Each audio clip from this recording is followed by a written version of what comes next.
Dans cette vidéo, je vais te montrer comment définir la conduction. Nous allons aller au laboratoire utiliser un petit outil qui s'appelle une étoile de conduction. Elle est constituée de branches qui ont des natures différentes. Effectivement, il s'agit de métaux différents. Nous allons apposer au centre de cette étoile une source de chaleur. Au bout des branches, nous avons des morceaux de cire et on va voir à quel moment ils vont commencer à fondre.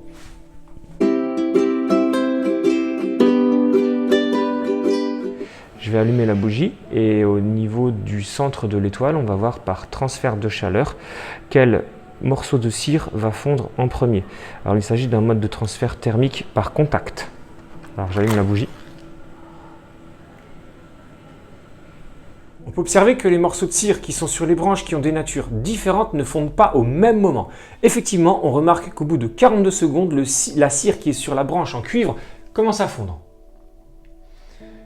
Puis la cire qui est sur la branche en aluminium commence à fondre au bout de 55 secondes.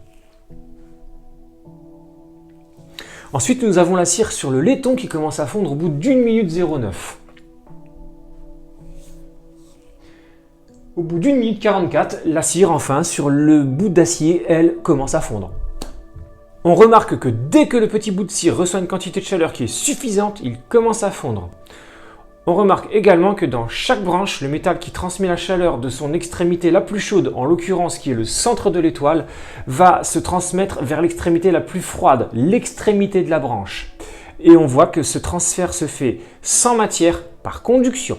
Effectivement, les métaux ont des conductivités thermiques qui sont différentes. On voit que la conductivité thermique du cuivre est celle qui est la plus élevée, c'est lui qui transmet le mieux la chaleur.